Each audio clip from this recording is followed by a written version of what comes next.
você chegou até aqui e essa é a aula de número 13 do curso O Manual Secreto das Falácias Esquerdistas. Nessa aula a gente vai começar a explorar a terceira categoria principal de falácias, as falácias de causa e efeito. As falácias de causa e efeito, elas não apelam para emoções ou valores culturais, elas apelam para autênticos sofismos. Em filosofia, o termo sofismo ou silogismo sofista, ele é quase que um sinônimo de falácia. Sofismo poderia ser definido como um raciocínio onde o argumentador procura defender a sua alegação empregando associações aparentemente lógicas, mas que no fundo são absolutamente incongruentes. Ele tenta criar uma relação de causa e efeito que simplesmente não existe ou só existe na cabeça dele. Em alguns casos, o sofismo ele pode ocorrer por ignorância. O cara não sabe exatamente o que ele está falando, ele está pegando dados que ele não conhece ou não domina direito, está criando uma associação, aquilo não tem má fé. Nesses casos, quando o sofismo ocorre por boa fé, vamos chamar assim, isso não é exatamente um sofismo, é o que os filósofos chamam de paralogismo. É um engano bobo, ele não tem a intenção. Opa, não tive a intenção, foi mal. Tudo bem, você cometeu um paralogismo. Mas aqui vale uma observação. É comum diferentes tipos de falácias se misturarem. A gente pode ter falácias emocionais que apresentam uma roupinha de falácia mental e vice-versa. Uma falácia mental da autoridade, por exemplo, ela pode vir com um tempero de falácia emocional do medo. Especialistas alertam para a ameaça. Especialista, falácia da autoridade, ameaça, falácia do medo. Esses casamentos, eles são bem comuns. Uma falácia mental de bom senso, por exemplo, ela pode vir acompanhada por uma falácia emocional de esperança. Todo mundo sabe que o PT representa a esperança do povo. Todo mundo sabe? Isso é apelação para o bom senso. Esperança do povo? Caramba, a falácia já está no próprio enunciado, falácia da esperança.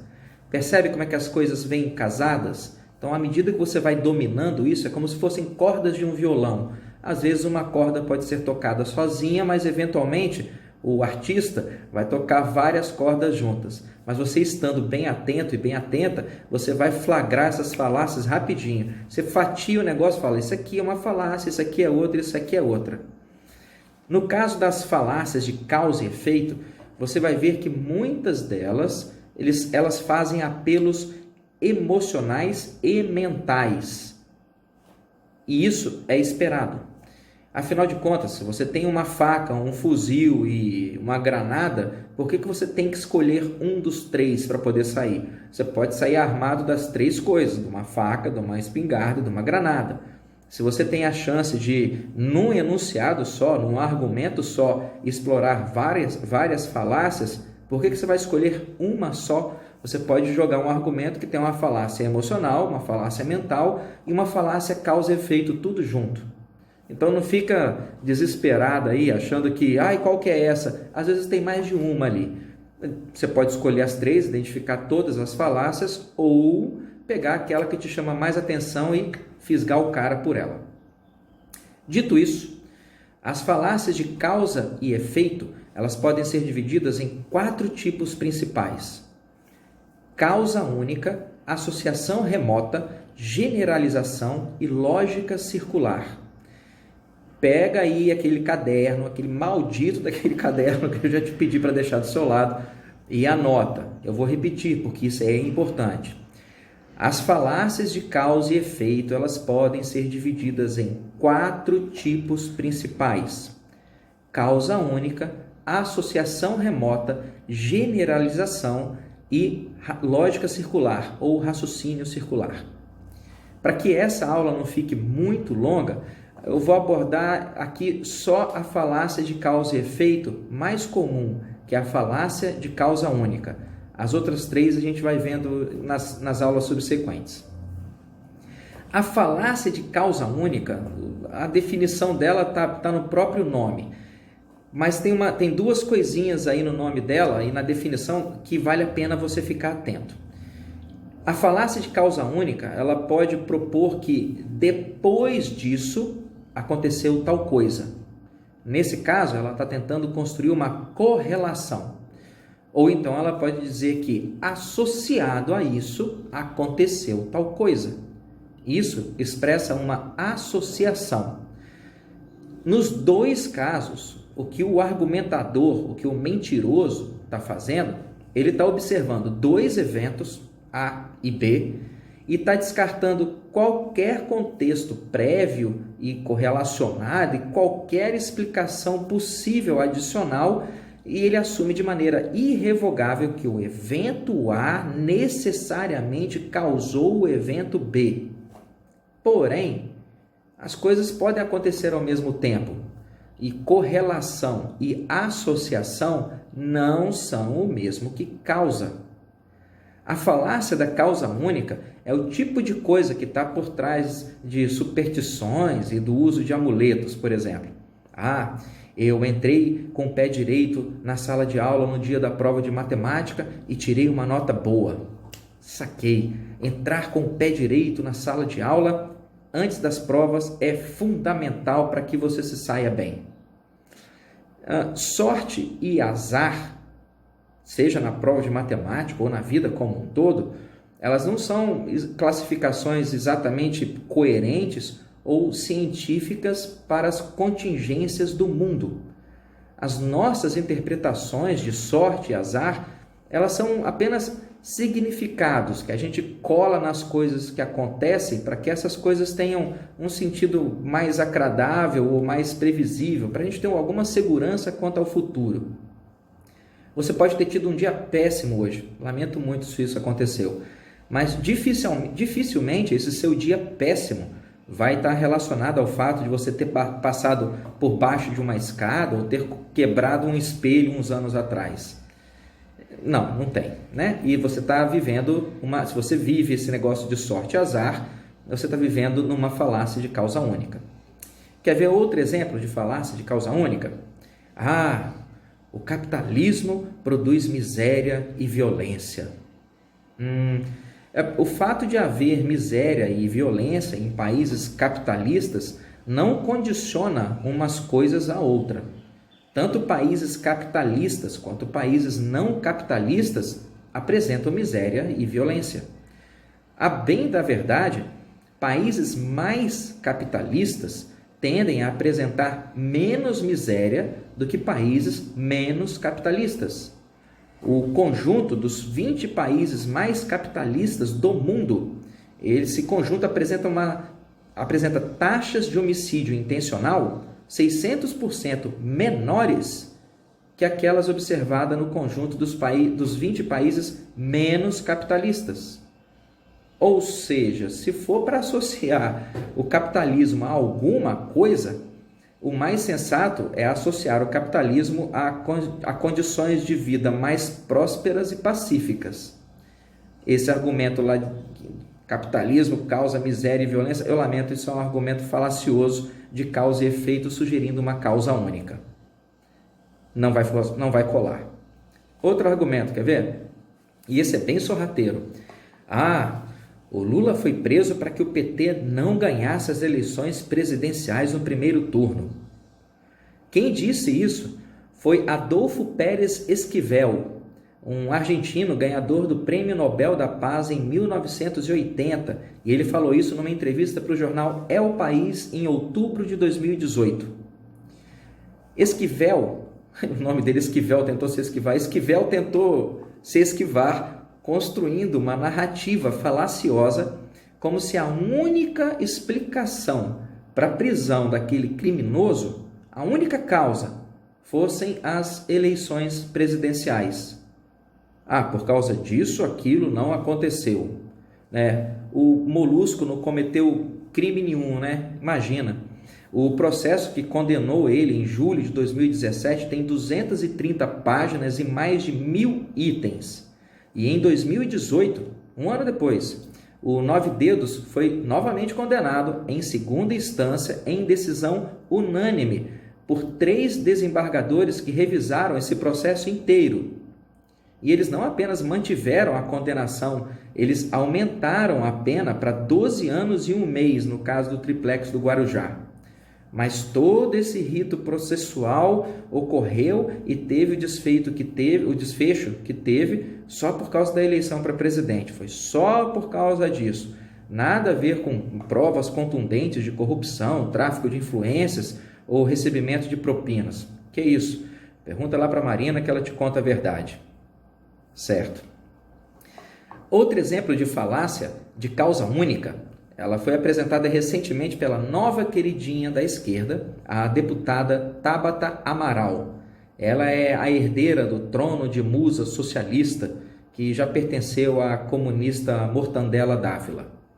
A Tabata propôs que a reserva de cadeiras para mulheres no parlamento seria a única forma de garantirmos que as mulheres tenham uma representação igualitária no Congresso. Bom, Batata Amaral, é o seguinte: segundo a Justiça Eleitoral, o Brasil tem 147 milhões de eleitores, sendo que mais de 77 milhões são mulheres. Ou seja, as mulheres correspondem a 52% do eleitorado brasileiro. No entanto, as candidaturas femininas em geral representam, sim, apenas cerca de 30% das candidaturas. Esse limite mínimo de 30%, ele já está garantido na Lei número 9.504 de 97, a chamada Lei das Eleições. Essa lei determina que cada partido ou coligação ela tem que preencher no mínimo 30% e no máximo 70% de candidaturas para cada sexo. Você não pode ter mais de 70% dos candidatos de homem e você não pode ter menos de 30% dos candidatos mulher. Ok? Então, já existe uma lei garantindo espaço para as candidaturas femininas na política. E as mulheres, elas representam a maioria dos eleitores.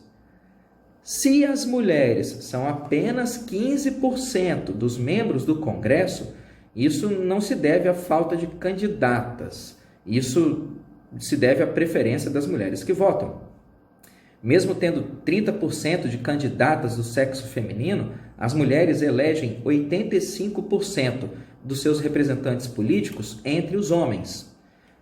E isso não decorre unicamente da misoginia tóxica da comunidade branca opressora. Isso é muito mais uma decorrência da escolha livre das mulheres que votam por quem elas irão votar a cada eleição. E também é decorrente de uma praga chamada coeficiente eleitoral. Não tem a ver com necessidade de garantir cadeiras, né? É só as mulheres começarem a votar em mulheres.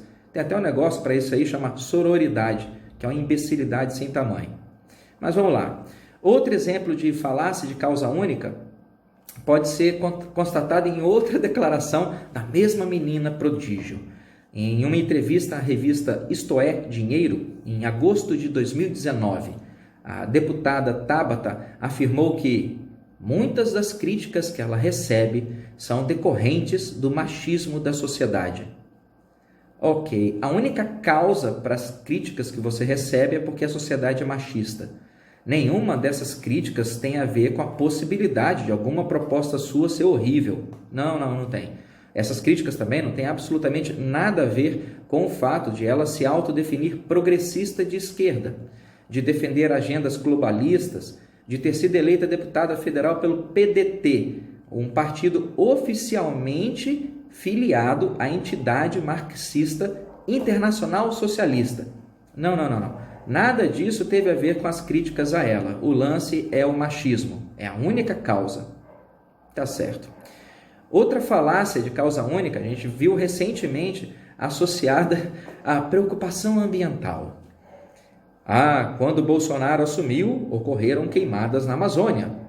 Por causa do Bolsonaro, a floresta está em chamas e sendo destruída. Por mais absurdo que isso possa parecer, a gente passou recentemente por esse tipo de histeria aqui no Brasil, quando o silogismo esquerdista convenientemente descartou as ocorrências das queimadas sazonais, do período de seca e as aferições oficiais e internacionais que mostravam que as áreas de incêndio estavam até um pouco abaixo da média da série histórica. Eles fizeram tudo isso, construíram essa falácia da causa única em nome de uma narrativa que mostrasse acima de qualquer dúvida que o presidente eleito Jair Bolsonaro estava navegando pela bacia amazônica armado de um lança-chamas e queimando girafas e elefantes nativos da região. Essa foi uma falácia de causa única para ninguém botar defeito.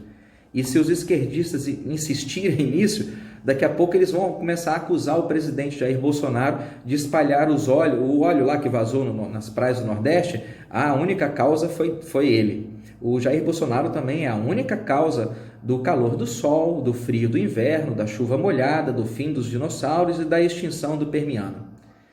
Nas mãos da esquerda, a falácia da causa única, ela ultrapassa o limite de qualquer surto esquizofrênico. E a tarefa dessa aula ela é bem simples.